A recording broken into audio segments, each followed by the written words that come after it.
नमस्कार, न्यूज 24 देख रहे हैं आप। मैं हूं आपके साथ डॉक्टर मीना शर्मा। राजस्थान के पूर्व कैबिनेट मंत्री प्रताप सिंह खाचरियावास के घर पर ठिकानों पर आज ईडी की टीम ने शिकस्त दी और ईडी की टीम जब पहुंची उसके बाद खाचरियावास एक बार फिर से सुर्खियों में है। प्रताप सिंह खाचरियावास राजस्थान के कैबिनेट मंत्री अशोक गहलोत सरकार में थे। इस वक्त विपक्ष में है, सिविल लाइन से अपना चुनाव हार गए थे। उनकी जगह गोपाल शर्मा सिविल लाइन से विधायक बने हैं। इस वक्त गोपाल शर्मा विधायक हैं और प्रताप सिंह खाचरियावास अपने घर विपक्ष में इस वक्त बड़े तेवर तल्ख हैं उनके, और नरेंद्र मोदी की सरकार पर समय समय पर वो हमला करते रहते हैं, बीजेपी को घेरते रहते हैं। विपक्ष का आरोप है कि क्योंकि वो बीजेपी को समय समय पर घेरते रहते हैं, इसलिए उन पर ईडी का शिकंजा कसा गया है। आखिरकार सच्चाई क्या है, ये तो ईडी की टीम जानती है। उनके घर पे, उनके ठिकानों पर क्या कुछ मिला है, ये तफ्तीश में पता चलेगा जब कुछ बताया जाएगा। अभी तो सिर्फ खबर ये है कि प्रताप सिंह खाचरियावास के घर ईडी की टीम लंबे समय तक 6 से 7-8 घंटे तक तकरीबन उनसे पूछताछ होना और इस पूरी प्रक्रिया के बीच विपक्ष का हमलावर होना। विपक्ष ने अशोक गहलोत, सचिन पायलट, गोविंद सिंह डोटासरा, टीकाराम जूली सभी ने जमकर हमला किया है सत्तारूढ़ दल पर और सरकार को कटघरे में खड़ा किया है कि वो पूर्वाग्रहों से ग्रसित है। हमारे खास मेहमानों के साथ समझने की कोशिश कर रहे हैं कि इसके राजनीतिक मायने क्या हैं और इस पूरी जांच पड़ताल से हासिल क्या होना है। हमारे साथ कृष्ण कुमार जानू जी, बीजेपी के प्रवक्ता, मीनाक्षी सेठी, कांग्रेस पार्टी के प्रवक्ता, राजेंद्र भानावत जी, पूर्व प्रशासनिक अधिकारी, आनंद वर्धन शुक्ला जी, पूर्व पुलिस अधिकारी, डॉक्टर मुनेश अरोड़ा, वरिष्ठ पत्रकार, राकेश वशिष्ठ जी, वरिष्ठ पत्रकार। आप सभी का बहुत बहुत स्वागत है। कृष्ण कुमार जानू जी, शुरुआत आपसे करते हैं। सत्तारूढ़ दल, सरकार, ईडी केंद्र का मुद्दा है वैसे, लेकिन जब राज्य में है तो इस पूरे मामले में अभी तक क्या कुछ समझ में आ रहा है? हालांकि ईडी की टीम की तरफ से कुछ अधिकृत रूप से बताया नहीं जाएगा, आपके पास भी बताने को बहुत कुछ नहीं होगा। मीना जी, आपने खुद नहीं कह दिया मेरे पास बताने के लिए बहुत कुछ नहीं है, पर मेरे पास इतना जरूर है कि कांग्रेस अपने एक नेता को पीएसएल मामले में जांच के लिए कवर फायर दे रही है और कवर फायर के रूप में जिस प्रकार ट्वीट पर ट्वीट कांग्रेस के नेता कर रहे हैं, वो इस बात का संकेत है कि कुछ तो गड़बड़ है। क्योंकि ईडी का ये छापा अकेले प्रताप सिंह खाचरियावास के घर पर नहीं, एक साथ पंजाब में, चंडीगढ़ में, दिल्ली में और राजस्थान में 20 ठिकानों पर डाला गया है। अब कांग्रेस के नेता जिस प्रकार की कवर फायर यहां पर प्रताप सिंह जी खाचरियावास को दे रहे हैं, वो इस बात का संकेत है कि उस समय के कुछ गड़बड़ झालों में गहलोत साहब को भी ज्ञान है, डोटासरा जी को भी ज्ञान है और जूली साहब को भी भान है, इसीलिए ये कवर फायर दिया जा रहा है। सब कुछ जानते हुए वो कवर फायर दे रहे हैं, ये आपको जानकारी है। लेकिन मेरा आपसे सत्तारूढ़ दल के प्रवक्ता से जो सवाल होता है कि भाई इस मामले में क्या कुछ है, जरा सरकार केंद्र की तरफ से जब ईडी की टीम यहाँ पहुंची है तो सूचना आपके पास भी आई होगी, आपकी सरकार के पास भी आई होगी, तो जरा इस मामले में जानकारी अगर आप दे सकते हैं। कांग्रेस क्या कवर कर रही है ये नहीं, आप क्या जानकारी दे सकते हैं अपनी तरफ से, सरकार की तरफ से, कार्यवाही पर, जांच तथ्य जो मिले हैं उन पर, वो कुछ हो तो बताइए प्लीज। मीना जी, दौराने अनुसंधान किसी तथ्यों को बाहर नहीं किया जाता, भाजपा को भी नहीं बताया जाता और जांच एजेंसी दूसरी एजेंसियों से भी साझा नहीं करती। बस इतना मालूम है कि 48,000 करोड़ से ज्यादा का चिटफंड घोटाला है, पीएसएल का मामला है और उसमें आपके और मेरे ऊपर ईडी का छापा नहीं आया, प्रताप सिंह जी पर ही क्यों आया? और 2003 से चलने वाले इस प्रकरण में अनेक चरण की जांच के बाद प्रताप सिंह जी के यहां अगर ईडी आई है तो कहीं न कहीं तो दाल में कुछ काला है। चाहे कांग्रेस उसे सारी दाल को काला बताए, पर हकीकत में तो ईडी ने कुछ सुराग ढूंढा ही होगा, इसीलिए प्रताप सिंह जी के घर को ठिकाना बनाया है। कुछ तो है जिसे ईडी से छुपा रहे थे प्रताप सिंह जी और कांग्रेस के नेता। ट्वीट से मामला दबने वाला नहीं है। उन्होंने बयान दिया कि भाजपा उनको डराना धमकाना चाहती है। मीना जी, भाजपा किसी कांग्रेस के नेता को डराती नहीं, चुनाव हराती है और चुनाव हराया है प्रताप सिंह जी को। डराने का काम कोई नहीं कर रहा। ईडी भी उनके घर पर डराने नहीं, जांच करने आई है जिसमें वो सहयोग करेंगे। कोई भी निर्दोष को ईडी छेड़ेगी नहीं और दोषी को छोड़ेगी नहीं। आपने खुद मेरी बात की पुष्टि की है कि ज्यादा जानकारी आपके पास नहीं है, क्योंकि ज्यादा जानकारी दी नहीं जाती है जांच एजेंसी के द्वारा, इसीलिए मैंने शुरुआत यहीं से की थी। बहरहाल कोई बात नहीं है। मुद्दा ये है कि प्रताप सिंह खाचरियावास राजस्थान सरकार के कानून मंत्री और नेता प्रतिपक्ष इस मुद्दे पर क्या कुछ कह रहे, उनको सुनते हैं। आए वो नोटिस लेकर आए कि हम इसको, उसमें यही लिखा इस प्रेमिसेज में सर्च करनी है। इस प्रेमिसेज में क्या मिले, क्या उन्होंने सर्च कर ली पूरी। अब वो जो बात सवाल 4-5 सवाल जो करेंगे वो जवाब दे देंगे। यदि इनका कोई लेटर आएगा तो उसके हम जवाब दे देंगे। तो इस प्रीमिसेज में सर्च उनका करना राइट है। सर्च में कोई मिला वो बता देंगे आपको, कुछ मिला ही नहीं सर्च में, कहीं उसी सर्च में घरा। तो ये देखिए, ये पॉलिटिकल बदले की भावना से जो कार्रवाई करती है बीजेपी की सरकार, डबल इंजन की सरकार है। अब राजस्थान में आप जानते हो ये हिंदू मुसलमान के नाम पर चुनाव जीते हैं। यहाँ पर इन्होंने गोविंद देव जी के मंदिर के 100 करोड़ रुपए ले लिए और खत्म कर दिए। अब उसको 100 करोड़ रुपए इन्होंने आईफा में दे दिए, चिकन मटन और शराब पार्टी में खर्च कर दिए। एक दिन नाच गाने और डांस देखने में मुख्यमंत्री और पूरी बीजेपी की सरकार मजे ले रही थी। देखिए, ईडी, इनकम टैक्स, सीबीआई का जिस प्रकार से भारत सरकार दुरुपयोग कर रही है, अभी आपने देखा होगा कि लोकसभा में क्वेश्चन लगा कि ईडी ने कितनी कार्रवाइयां की, तो 193 कार्रवाई की है विपक्षी नेताओं पे, और जिसमें से 2 पे चालान पेश किया है। यानी कि आप समझ सकते हैं कि विपक्षी जो पार्टियां हैं उनके नेताओं में जो इनके खिलाफ बोलता है उन पे इस प्रकार की कार्रवाइयां करते हैं। या तो वो बीजेपी ज्वाइन कर ले तो सब कुछ साफ हो जाएगा। ऐसी वॉशिंग मशीन है जिसके अंदर सारे आरोप जो है धुल जाएंगे, चाहे वो आरोप इन्होंने खुद ही क्यों नहीं लगाए हो। और भाजपा सरकार में किसी को टारगेट कर या वैमनस्यता से कोई काम नहीं होता है। ईडी है या अन्य स्वायत्तशासी संस्था है, किसी भी व्यक्ति, विभाग, कर्मचारी, आयोग के पास अगर जाती है तो कानून के अनुसार वो अपना कार्य करती है, वो स्वतंत्र है। इस पर न बीजेपी का न डबल इंजन की सरकार का कोई विशेष आग्रह होता है, न कोई दबाव होता है। मेरा ऐसा मानना है कि आदरणीय पूर्व मंत्री प्रताप सिंह जी के आवास पर यानी किसी ठिकानों पर आपके मार्फत मिली जानकारी के अनुसार ईडी पहुंची है, तो ईडी वाले अपनी कानूनी कार्रवाई करेंगे। माननीय प्रताप सिंह जी को अपना पक्ष रखने, अपनी बात कहने का अधिकार प्राप्त है, पर उनका ये कहना कि हमारी सरकार आएगी तो हम भी ऐसा ही कार्य करेंगे, ये कथन एक न्यायिक व्यवस्था में ठीक नहीं है, एक जनप्रतिनिधि का व्यवहार के दृष्टि से भी ठीक नहीं है। कानून अपना कार्य करे। कानून अपना काम करता है। 22 साल का समय कानून को कम रह गया एक जांच में। निश्चित रूप से डॉक्टर मीनाक्षी सेठी आप बेहतर बता पाएंगी, क्योंकि इस 22 साल में कांग्रेस का शासन भी रहा है और बीजेपी का। देखिए, जो भी जांच चल रही थी या चल रही है, अगर उसके आधार पे कोई कार्रवाई की जाती है तो मुझे लगता है कि लोकतंत्र में कार्रवाई करना जांच एजेंसियों का अधिकार है। लेकिन जिस तरह से वर्तमान में ये कार्रवाइयां की जा रही हैं, तो बड़ी खेद के साथ कहना पड़ रहा है कि एनफोर्समेंट डायरेक्टरेट, जिसको हम शॉर्ट में ईडी कह रहे हैं, वो ईडी अब एक्सटॉर्शन डिपार्टमेंट की तरह काम कर रहा है, बीजेपी के एक फ्रंटल ऑर्गेनाइजेशन की तरह काम कर रहा है।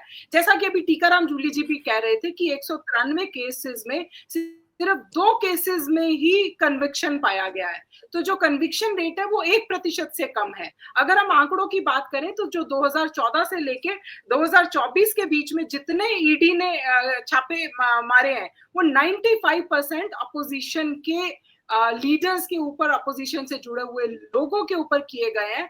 तो ये जो कार्रवाई है, जो जिसे कहते हैं कि इम्पार्शियल वे में ना करके, न्यूट्रल वे में ना करके, सिर्फ और सिर्फ विपक्ष को टारगेट करके की जा रही है, तो इस तरह का जो व्यवहार है ये लोकतंत्र के लिए कहीं भी उचित नहीं है।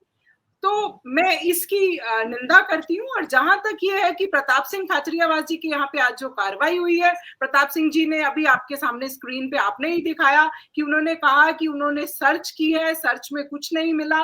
अब ईडी जो भी उनसे प्रश्न करेगी वो प्रश्न के जवाब दे देंगे, जो उनसे दस्तावेज मांगे जाएंगे वो दस्तावेज उपलब्ध करवा दिए जाएंगे। तो फिर वो एक जांच एजेंसी का काम है, जैसा भी होगा वो सबके सामने आ जाएगा। लेकिन ये होना कि अगर कोई बीजेपी ज्वाइन कर ले, चाहे वो चंद्रबाबू नायडू हो या कोई और हो, फिर उनको क्लीन चिट मिल जाती है, तो ये लोकतंत्र के लिए एक स्वस्थ निशानी नहीं है, लोकतंत्र के लिए किसी भी हिसाब से अच्छा नहीं। जी, राजनीति ईडी के मामलों में या राजनीति से प्रेरित ईडी की कार्यवाही कितना सही है राकेश वशिष्ठ जी? आरोप पहली बार बीजेपी की सरकार में नहीं लग रहे हैं, कांग्रेस की सरकार थी तब भी ऐसी ही बातें होती थी, अब ज्यादा हो रही है। देखिए मीना जी, ईडी की तो अगर कोई कार्रवाई कर रही है तो इसमें गलत क्या है?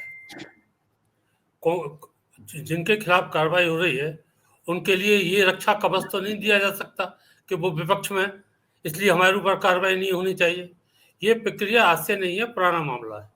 इसमें एक सबसे महत्वपूर्ण जो बात, आज मैं सुबह जब टीवी देख रहा था उसमें जो लाइव जो आ रहा था जिस तरीके से, तो आप उनका बयान देखिए प्रताप सिंह खाचरियावास के भाई का और करण सिंह जी का। वो कह रहे थे हमारा इस प्रोजेक्ट में पहले काम था, हम पहले इन्वॉल्वमेंट, पहले हमारा इन्वॉल्वमेंट था, लेकिन अब नहीं है। ये बात सही है, अब नहीं है, क्योंकि 2014 से तो ये प्रक्रिया बंद पड़। तरुण जी का फोन है तो उनको बोल दो। कृष्ण कुमार जानू जी का ऑडियो बंद कर दीजिए प्लीज।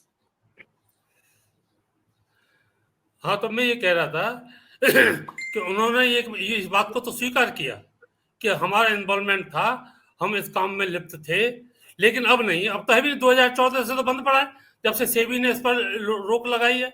और 2016 से जब सुप्रीम कोर्ट ने अपने आदेश के तहत जस्टिस आर.एम. लोढ़ा के नेतृत्व में कमेटी बनाई इसकी जांच के लिए, उसके बाद और लोगों को जो रिकवरी करने के लिए, जिन लोगों का पैसा इन्वेस्ट हुआ है उनको वापस करने के लिए क्या तरीके अपना है, उसके लिए जो कमेटी बनाई, उससे तो जाहिर हुआ कि घपला तो हुआ है, ये सारा वही। और सबसे बड़ी बात तो यह है कि इसमें टोटल जो इन्वेस्टमेंट है 49,000 करोड़ का है, लेकिन उनके पास प्रॉपर्टी 1,86,000 करोड़ की है, मतलब चौगनी उनके पास प्रॉपर्टी है, जिसको कि आपको इसको कमेटी को डिसाइड करना है कैसे क्या क्या देना है।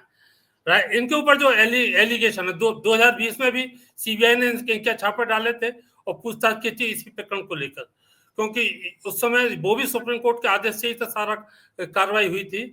क्योंकि ईडी की जो कार्रवाई है ना, बड़ी स्लो प्रोसेस में होती है, और स्लो प्रोसेस में होने के कारण लोगों को लगता है कि जाने कितना समय लगेगा, जाने चुप लगागे क्या, और इस तरह की जो बातें जो सारी होती हैं। राजस्थान में जो टोटल जो घपला हुआ है वो आपका 2,80,000 करोड़ रुपए का हुआ है और 28,000 करोड़ रुपए का हुआ है, जिसमें से आपके 8 लाख हमारे राजस्थान के लोग इसमें पीड़ित हैं। इसके उसके लिए ये प्रकरण तो 2011 चल रहा है। 2011 में चौमू में सबसे पहले इसकी एफआईआर दर्ज कराई गई, उसके बाद ये सारा प्रकाश में सारे सामने आया। अब हम ये तो नहीं कह सकते कि क्या सही है क्या गलत है, लेकिन इन्वेस्टिगेशन एजेंसी अगर कोई काम करती है तो उसको पूरा अधिकार है कि वो अपने तरीके से क्या काम करती है। एक सेकंड मीना जी, मैं अपने टीकाराम जूली जी के इस स्टेटमेंट से मैं थोड़ा बेमत रखता हूं कि 195 केसेस में से केवल दो में ही आपकी चालान पेश किया गया, इस कारण सारे फर्जी हैं। चालान पेश हुआ इसका मतलब ये नहीं है कि बाकी के 193 केसेस में इन्वेस्टिगेशन नहीं हो रहा होगा, ये तो कहीं नहीं आया। और आपने ये मान लिया कि 2 में चालान पेश हुआ है, 193 फॉल्स हैं, इसलिए इसका 1% 2% के ऊपर सारी बातें हैं। ये उनका कहना अपने राजनीतिक रूप से ज्यादा हो सकता है। अब एक बात और मैं कहना चाहता हूँ, जब कांग्रेस इस तरह का एलिगेशन लगा रहे हैं कि बीजेपी की सरकार इस तरह करा रही है, बीजेपी की सरकार इस तरह काम करा रही है, तो इस बात तो जाहिर होता है कि कांग्रेस को इस बार सरकार चलाने का ज्यादा तजुर्बा रहा है, उन्होंने भी इस तरह की कार्रवाई कराई होगी और उनको इस बात का पता होगा कि सरकारी एजेंसियों से सरकार कैसे काम कराई जाती है। तो इसलिए अगर इनकी बात को भी इस बात को माना जाए तो इसमें कोई बुरा भी नहीं है, दूध का दूध पानी का पानी हो जाएगा। और प्रताप सिंह खाचरियावास इसमें कोई स्पष्ट रूप से ये नहीं कह पा रहे कि वो इसमें कहीं इन्वॉल्वमेंट नहीं है, वो इस बात को आवश्यक कह रहे हैं हमारा पहले था इसमें इन्वॉल्वमेंट। और प्रताप सिंह खाचरियावास के ऊपर 30 करोड़ रुपए का मनी लैंडिंग का मामला है, जिसको लेकर के ईडी अपना काम कर रही है। राजेंद्र भानावत जी, 22 साल किसी जांच एजेंसी को जांच करने के लिए काफी कम है।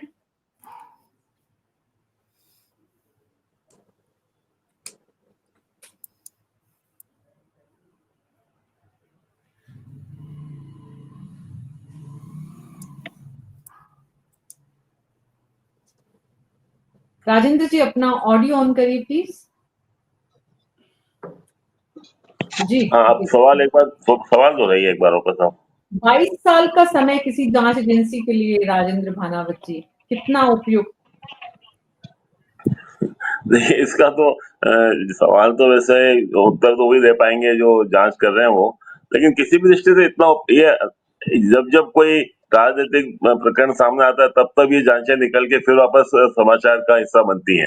हमने कई बार देखा है, कई सालों तक बंद रहती है, किसी की भी कोई सी पार्टी की सरकार हो, जब कभी कोई विशेष प्रकरण आता है या किसी को वापस एक जिसको कहे कि जिसको छेड़ना हो वापस एक तरह से, फिर ये मामले बीच में उठते हैं। मतलब 22 साल तक कोर्ट को तो हम दोष दे देते हैं कि 22 साल तक क्यों मुकदमा तय नहीं हुआ, लेकिन ये तो अभी मुकदमों की ट्रायल ही शुरू नहीं हुई इसके अंदर। अगर जांच करने में किसी एजेंसी को 22 साल लग रहे हैं, मतलब ये स्पष्ट है, कभी इनको रुकने के लिए कहा जाता है, कभी चलने के लिए कहा जाता है।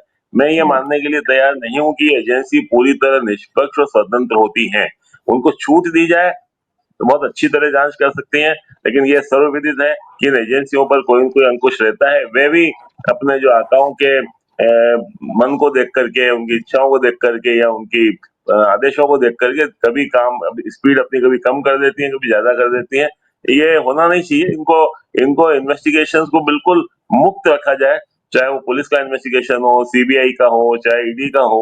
हमने कई एक ही प्रकरण नहीं है, और भी प्रकरण देखे हैं जब कभी मामले तभी सामने आते हैं जब किसी प्रकार का राजनीतिक कोई लाभ उसका लेने का अवसर सामने आता है। तो ये बात तो आपकी सही है कि ये कोई स्वाभाविक समय नहीं है कि 22 साल तक जांच किसी भी, देखिए अपराध में कहा जाता है कि justice delayed is justice denied. अगर किसने अपराध किया था इन लोगों ने, मान लीजिए जिनके खिलाफ चल रही है, तो उनको अब तक सजा होकर के जेल में जाना चाहिए था। अभी तक जेल तो बात की बात है, अभी तो ये अदालत में मामला गया ही नहीं। जांच में 22 साल निकल जाएंगे, 22 साल और अदालत में निकल जाएंगे जो भी जाएगा, तब तक तो जिस व्यक्ति के खिलाफ प्रकरण चल रहा है उसका, या जो भी व्यक्ति इन्वॉल्व है इसके अंदर, उनका क्या होगा किसी को कुछ नहीं पता। ऐसे बहुत सारे प्रकरण है। ये एक अच्छा उदाहरण है इस बात पे चर्चा करने का कि जांच अगर 22 साल तक लंबित है अभी तक, और अभी तक उसी में पूछताछ ही हो रही है अभी तक, या किसी के खिलाफ छापे डाले जा रहे हैं, पूछताछ हो रही है, ये बड़ा एक स्वाभाविक नहीं लगता है। इसमें कुछ न कुछ और अधिक है जो हमें पता नहीं है इसके बारे में, मुझे लगता है। जी जी डॉक्टर मुनेश अरोड़ा, जांच एजेंसियों की मीना जी एक ये बात पहला कहना चाह मामला नहीं, जैसा कि भानावत जी ने कहा। जी जी राकेश जी बोलिए। मैं एक बात कहना चाह रहा था कि मेरी समझ में नहीं आ रहा कि 22 साल का प्रकरण कैसा सामने आ गया, क्योंकि जो जांच का जो काम शुरू हुआ है 2016 से हुआ है। 2014 में सेबी ने इस पर रेस्ट्रिक्ट किया, इसको रोका कि आप काम नहीं कर सकते। 2016 में सीबीआई ने अपना काम शुरू किया, और सीबीआई की जांच के बाद जब उसके, वो भी सुप्रीम कोर्ट के आदेश पर, उसके बाद फिर ईडी का एंट्रेंस हुई है, और ईडी और सेबी मिलकर के साथ काम कर रहे हैं। तो 22 साल की पुष्प कुमार जानू जी जरा और दुरुस्त कर दीजिए प्लीज। देखो मीना जी, मैं एक बात पूछना चाहूंगा, आप अन्यथा नहीं लेंगे। आपने भी अपने पत्रकारिता के जीवन से पहले एक स्टिंग ऑपरेशन किया था, और जिन लोगों को आपने पकड़ा था या जिनके घोटाले, सबको सजा हो गई, सबकी जांच पूरी हो गई। जांच की अपनी एक सीमा है, एक प्रक्रिया है, और ईडी के पास जांच कब आई, घटना कब हुई से विषय नहीं है, ईडी के पास कब आई।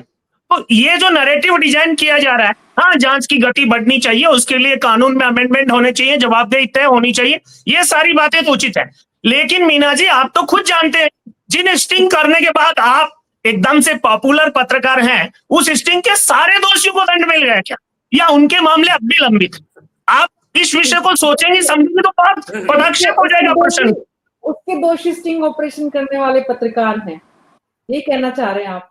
मैं ये कहना चाह रहा हूं, उसमें पकड़े गए डॉक्टर्स को सबको सजा हो गई, या मामले अब भी विचाराधीन है?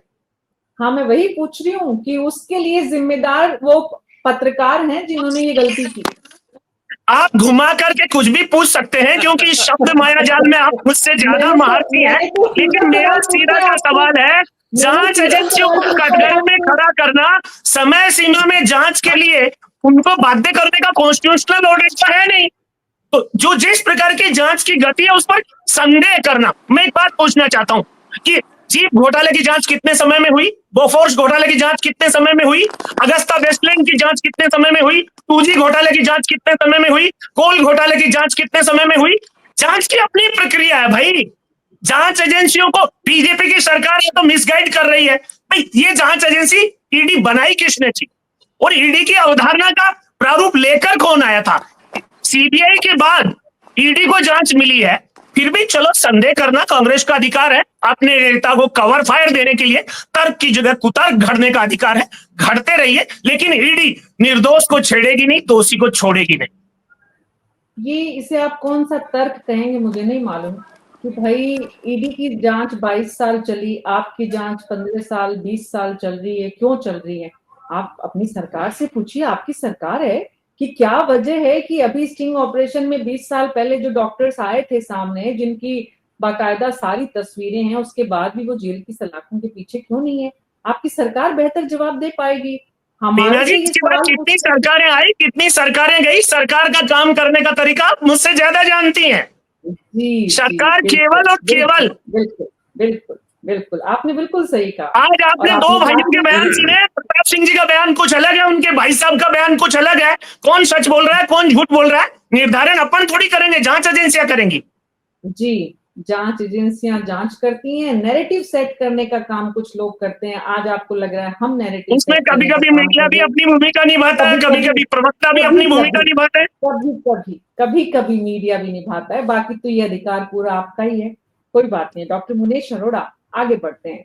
सवाल ये है कि 22 साल हो, 15 साल हो, सवाल ये है कि राजनीतिक, जिस तरह से जानू जी ने कहा कि बोफोर्स, ये वो तमाम लिस्ट उन्होंने गिनाई, तो उन सरकारों ने जो किया वही अब की सरकारें करेगी।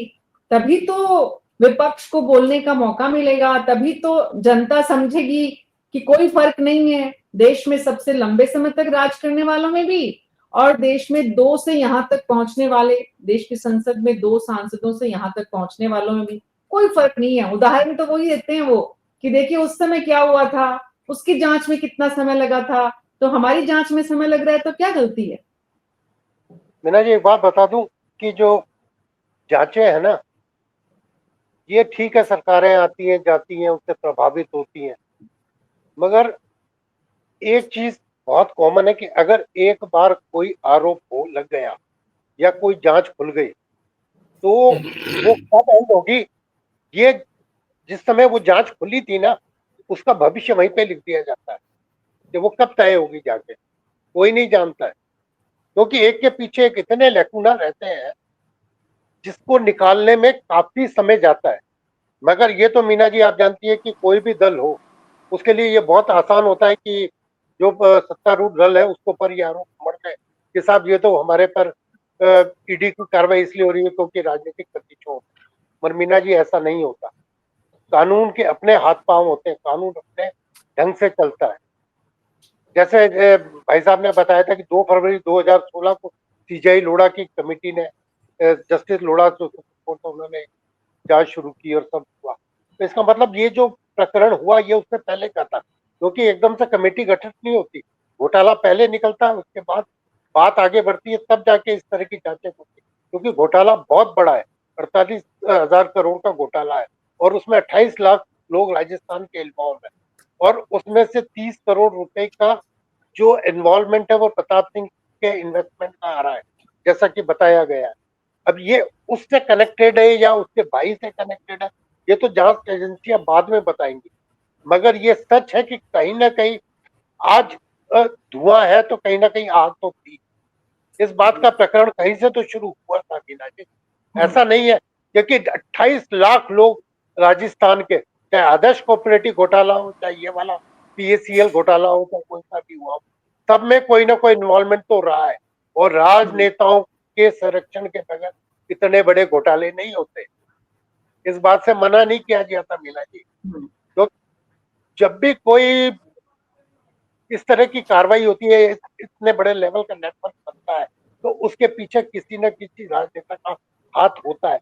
अब मैं ये नहीं कह रहा कि सिंह जी का ही है, मगर ये सच है कि कोई ना कोई पावरफुल हस्ती उन घोटालों को करना। आज मेहुल चोकसी है, वो 13,000 करोड़ घोटाला कर गए पीएनबी का, तो क्या ऐसे ही करके चले गए? बैंक ने ऐसे ही दे दिया होगा, या जितने बड़े बड़े बैंक घोटाले ऐसे होगा बगैर राजनेताओं की पार्टिसिपेशन के? मगर वो पार्टिसिपेंट इतना छुप के होता है कि वो सामने आने में बरसों लग जाते हैं। और आज चोकसी को भागे हुए कितना समय होगा, अब बेल्जियम में घोटाला, अभी भी ये पता नहीं कि आएगा कि नहीं आएगा। ये जी मुंबई का कांड हुआ, ये अब देखिए अब कितने समय बाद अमेरिका से पकड़ के लाए तस्वुर रावणा को। तो जो भी जांच होती है मेरा, तो ये कब तक चलेगी, इसका इतना आसान नहीं है कि आप कह दो। उदयपुर में मात्र भड़ावा साहब जानते हैं 272 प्लॉटों का घोटाला, गुलाब जी ने भी लोकसभा में अपने विधानसभा में बात उठाई, ताराचंद जैन ने भी उठाई, अभी मात्र 10 गिरफ्तारियां हुई है। इतना लंबा घोटाला, जबकि मीना जी बहुत स्पष्ट है कि अगर जिन जी प्लॉटों का पैसा जमा यूआईटी में होता है, वो लिस्ट है यूआईटी के पास, 3,000 प्लॉटों की लिस्ट आई है, फिर भी घोटाला अभी तक पकड़ नहीं। तो ये जो जी मंशा है ना और कार्य प्रणाली है, प्रधानमंत्री इस बात पे मुस्कुरा रहे हैं, जो जो जो जो अधिकारी काम करते हैं ना, उनकी एक अपनी अलग ही तासीर है, उनका काम जी करने का एक अलग, पुलिस अधिकारियों जी का अपने काम आनंद वर्धन शुक्ला जी से पूछते हैं डॉक्टर मनीष अरोड़ा। बानवत जी मैं आपके पास आती हूँ आनंद जी को सुनने के बाद। आनंद जी, पुलिस में आप रहे हैं और कई तरह की जिम्मेदारियां आपने देखी हैं। पुलिस प्रशासन के जो लोग हैं अलग अलग, चाहे वो सीबीआई में हो, चाहे वो ईडी में हो, चाहे वो कहीं और, जो इस तरह की जांच एजेंसीज में शामिल ऑफिसर्स पर प्रेशर होता है। किस सरकार में नहीं होता, सब में ही होता है। आखिर ये एजेंसीज जो है वो क्या है, वो सरकार के ही हाथ पांव हैं, आंख नाक कान है। तो हमें ये पता होता है कि कौन सी फाइल को उठाना है, कौन सी फाइल को बंद कर देना है। बीजेपी के बहुत बड़े बड़े नेता हैं जो कांग्रेस में थे, अब उनके खिलाफ कोई जांच नहीं नोटिस चल रही लेकर आए। है। ये कांग्रेस काल में भी होता था, अगर कोई नेता पाली बदल के आ गया तो वो स्वच्छ दूध में धुल जाता था। तो ये चाहे ईडी हो या चाहे सीबीआई हो, चाहे इनकम टैक्स हो, ये एक्चुअल में गाइडेड मिसाइल है, इसमें कोई डाउट नहीं है। राजेंद्र भाणावत साहब बैठे हैं, इनको भी पता है कि कब क्या होता है। अब सवाल यह है पीएसईएल के घोटाले का, तो 2014 में तो इसको बंद ही कर दिया गया था पीएसईएल को। उस समय तक 48-50 हजार करोड़ का घोटाला हो चुका था और उसके बाद कमेटी बनाई गई जो लोढ़ा साहब की, वो ये थी कि जिनके पैसे इन्वेस्ट हैं उनको लौटाए जाएं, कोई जांच नहीं कुछ नहीं, पैसे लौटाए जाएं। बाकी इन्वेस्टिगेशंस चलती रही। अब ईडी ने उन फाइलों को जब खंगाल के देखा, क्यों देखा, इसका रीजन सारे राजनेता जानते हैं। उसमें किन किन के पैसे लगे हुए थे ये जांच चल रही है। तो उस जांच में आया कि हमारे राजस्थान के भी एक नहीं कुछ नेताओं के, अभी बारी बारी से और नाम भी आएंगे, आप निश्चिंत रहिए, इनके 48 करोड़ लगे हैं, इनके 30 करोड़ लगे हैं। तो इसका मतलब उस कंपनी के प्रमोटर्स में ये भी थे जिन्होंने 48,000 करोड़ या 50,000 करोड़ या 1,00,000 करोड़, ये सब संख्याएं हैं जी। फाइल पे बैठने से पता चलेगा कितने ग्रीन प्रोजेक्ट और पर्ल प्रोजेक्ट बना दिए गए, हवा में ही बने, जमीन ही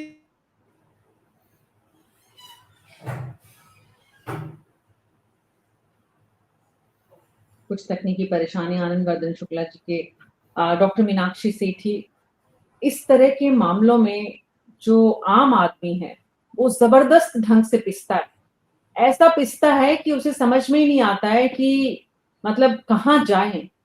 बहुत बड़ी संख्या में लोग डिप्रेशन में जाते हैं, उनके पूरे जीवन भर की कमाई खत्म हो जाती है, कुछ लोग सुसाइड करते हैं, घर बिखर जाते हैं, अटैक्स आते हैं, लेकिन जो दरअसल करप्ट लोग हैं उनका कुछ नहीं होता। नहीं, देखिए, अगर ऐसे कोई भ्रष्टाचार के मामले आते हैं और जैसा अभी राजेंद्र जी ने और आनंद वर्धन शुक्ला जी ने भी कहा कि जो अधिकारी होते हैं उनके ऊपर ये प्रेशर रहता है कि हमें कौन सी फाइल तो निकालनी है, कौन सी फाइल नहीं निकालनी है। तो उसमें क्योंकि मैं भी एक अधिकारी रही हूँ, तो मुझे उसमें ये लगता है कि कहीं अधिकारियों की इंडिपेंडेंस को लेकर कुछ जो एक कानून है, कुछ नियम बनने चाहिए ताकि कोई भी पार्टी की सरकार आए, अगर ऐसा कोई केस है वो चल रहा है तो वो एक इंडिपेंडेंट रूप से चले। लेकिन ऐसा होता नहीं है। जो भी अगर सर किसी एक्स पार्टी की है तो एक्स पार्टी के अगर कोई नेता उसमें लिप्त पाए जाते हैं तो वो फाइल ठंडे बस्ते में डाल दी जाती है। तो ऐसा नहीं होना चाहिए। उसके लिए हमें चाहिए कि हम कोई ऐसा कानून लेके आए, कोई ट्रांसफर पॉलिसी, क्योंकि देखिए अधिकारी को सबसे ज्यादा डर किस चीज का होता है कि उसकी ट्रांसफर हो जाएगी, उसको यहाँ से हटा दिया जाएगा या उसके खिलाफ कोई केस लगा दिया जाएगा। तो वो इन सब चीजों से डरता है और उसको अपने जो भी राजनीतिक उसके जो भी सुपीरियर्स होते हैं उनका कहना उसको मानना पड़ता है, क्योंकि वो कहीं ना होता है।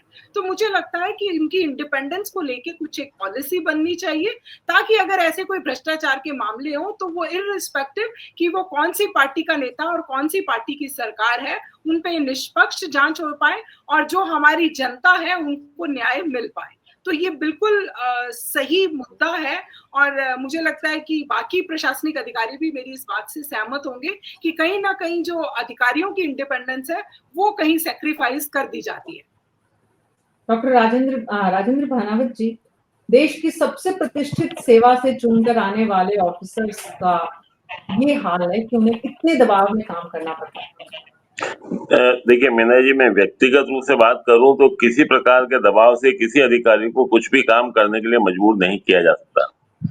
अभी भी जो मीनाक्षी जी कह रही हैं, मेरा तो ऐसा मानना है कि सब निष्पक्ष और स्वतंत्र रूप से काम कर सकते हैं। बस केवल वो अपना जो ये पोस्टिंग का लोभ लालच जो बीच में आता है कभी उसको छोड़ दें। तो इसमें कोई भी अधिकारी कोई रुकवाएगा काम को तो भी किसी दूसरे अधिकारी के माध्यम से रुकवाएगा, या कभी कभी ये जरूर होता है फाइलें मंगवा के अपने दफ्तर में रख ली। ज्यादा रोकने का तरीका ये होता है कि जो भी फाइल चल रही है कोई उच्च अधिकारी वो फाइल अपने यहाँ मंगवा के अपने यहाँ रख लेगा और बहुत दिन तक उसको खाली पड़ी रखेगा ठंडे बस्ते में। लेकिन मेरा अभी भी ऐसा मानना है कि अधिकारी अगर चाहें और तो आज भी अपने निष्पक्ष स्वतंत्र रूप से काम कर सकते हैं। मैं तो अपने सीमित सेवा काल जो 38 वर्ष का था उसका कह सकता हूँ कि कभी किसी ने मजबूर नहीं किया मुझे या नहीं कर पाया मुझे मैं वो जानबूझ के किसी को इधर लिखूं या उधर लिखूं। अब ठीक है, कभी मेरी बात से किसी की सहमति नहीं हुई होगी तो जो भी जनप्रतिनिधि होते हैं उनको उस बात को उल्टा करने का अधिकार है। लेकिन दिक्कत ना आती है जब अधिकारीगण बिना फाइल पे लिखे हुए है, बिना कोई प्रस्ताव दिए हुए, केवल उच्च जो जनप्रतिनिधि है उनके उनका इशारा समझ के ही, उनका अपना कोई मंतव्य समझ के ही अपना कंधा उनको प्रस्तुत करने के लिए तत्पर रहते हैं।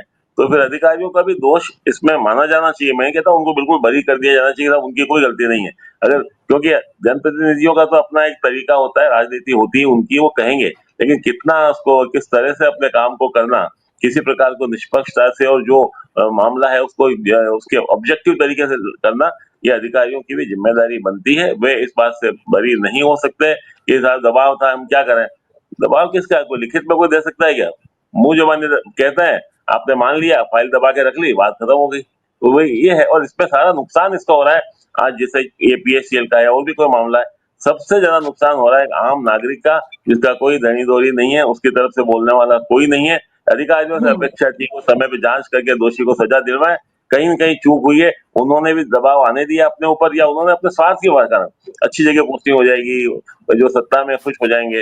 राजस्थान में तो संयोग से हर 5 साल में सत्ताधारी दल बदल रहा है, तो इसलिए उनको ये भी नहीं पता होता है किसके बात माने किसके नहीं माने। इसलिए ज्यादा अच्छा समय था कि वो निष्पक्षता से काम करते तो कोई दिक्कत है ही नहीं किसी भी तरह से। तो ये अब ये इसमें मिला जुला प्रश्न है, लेकिन कुल मिला के नुकसान तो यहाँ के लोगों को होता है और इसका असर भी नहीं होता। देखिए, एक बार जब किसी प्रकार के घोटाले में, इस प्रकार की बहुत सारा वित्तीय प्रबंधन की कमी में या कोई गड़बड़ करने में अगर व्यक्ति वर्षों तक कार्रवाई नहीं हो, फिर सजा नहीं हो, तो लोगों का जो होता है रिस्क टेकिंग कैपेसिटी गड़बड़ करने की वो बढ़ जाती है। जो भ्रष्ट व्यक्ति है वो भी ये सोचते हैं कि जोखिम कितना और लाभ कितना है। अगर भ्रष्ट होने में लोगों को जोखिम नजर ही नहीं आ रहा, बिल्कुल 50 साल तक कोई कार्रवाई नहीं हो रही, तो अधिकांश व्यक्ति भ्रष्ट होने की तरफ प्रवृत्त हो जाते हैं। कुछ लोग हैं, आज भी हैं, जो ऐसा इस सबके बावजूद भी अपनी बात पर काम कर रहे हैं, अच्छी तरह निष्पक्षता से काम कर रहे हैं। ऐसे अच्छे लोगों को, जनप्रतिनिधियों का अगर संरक्षण मिले, ऐसे अधिकारियों की संख्या में बहुत तेजी से वृद्धि हो सकती है और पूरे शासन व्यवस्था में सुधार आने की भी संभावना हो सकती है।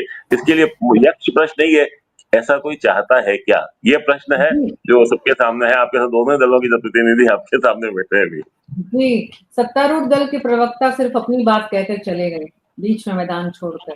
सुनना चाहिए। सही बात तो ये है कि प्रवक्ताओं की जिम्मेदारी सुनने की ज्यादा है, ताकि जितनी बोलने की उससे कहीं ज्यादा, ताकि उन्हें सरकार को या विपक्ष को फीडबैक मिलता रहे कि दरअसल लोग सोच क्या रहे हैं, हो क्या रहा है, हमारे बारे में ओपिनियन किस तरह की बन रही है। अब जानू जी तो बोल रहे हैं आप नैरेटिव सेट करने की कोशिश कर रहे हैं। डॉक्टर मुनेश अरोड़ा बोले।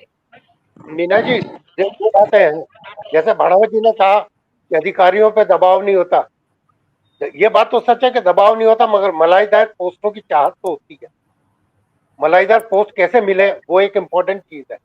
उसके अलावा जो सत्तारूढ़ दल होता है, एक बहुत छोटा सा एक मजाक है कि जब पार्टी सत्ता में होती है ना, उसके यहाँ तो अधिकारी कार से जाता है और चौड़े दाड़े जाता है, और जो पार्टी सत्ता में नहीं होती उसके यहाँ रात को स्कूटर पे जाता है। अधिकारी दोनों तरफ जाता है। अधिकारी के लिए कहा जाता है कि अधिकारी दोनों तरफ चलता है, क्योंकि उसको ये पता है कि वो कभी आगे जाना है, उसको कभी पीछे जाना है, कब सत्ता बदलेगी कौन जानता है। मीना जी, जहां तक इस केस की बात है, जो ये आरोप लगाया गया कि सब राजस्थान में चुनाव आ रहे हैं पंचायतों के, और उसकी वजह से मेरा ये मानना स्पष्ट है कि अभी चुनावों का, पंचायतों चुनाव का, नगर निगम चुनाव का कोई भरोसा नहीं कब होंगे। तो अभी परिसीमन को लेकर लफड़ा पड़ा हुआ, परिसीमन भी पूरे होंगे कि नहीं होंगे, किस तरह से हालात बदलेंगे, आगे क्या होगा। ये बात मानने को लोग क्यों नहीं तैयार हो रहे कि वाकई राजस्थान के 28 लाख लोगों के साथ गड़बड़ हुई। वो गरीबों का पैसा था, उस गरीबों के पैसे को वापस दिलवाना सरकार की मजबूरी है, सरकार की जिम्मेदारी है, सरकार का दायित्व है। अगर इतना डिले होने के बाद भी पैसा नहीं मिल रहा तो वो गरीब आदमी क्या ऊपर जाके पैसा लेगा?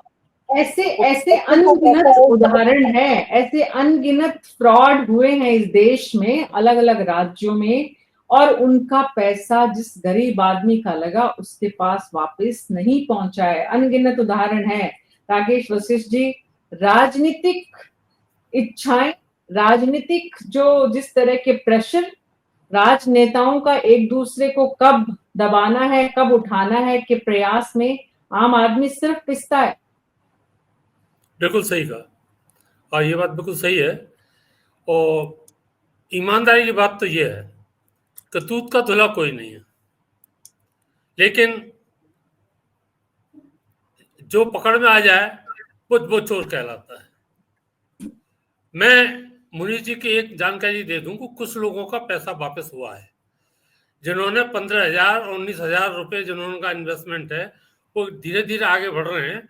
वो प्रक्रिया जारी है, क्योंकि सुप्रीम कोर्ट ने, सेबी ने पीएसीएल की जो प्रॉपर्टीज है उनको सेल करने पर रोक लगा रखी है, और वो पूरी प्रॉपर्टी है 1,86,000 करोड़ रुपए की, और पैसा जो वापस करना है वो 49,000 करोड़ रुपए का।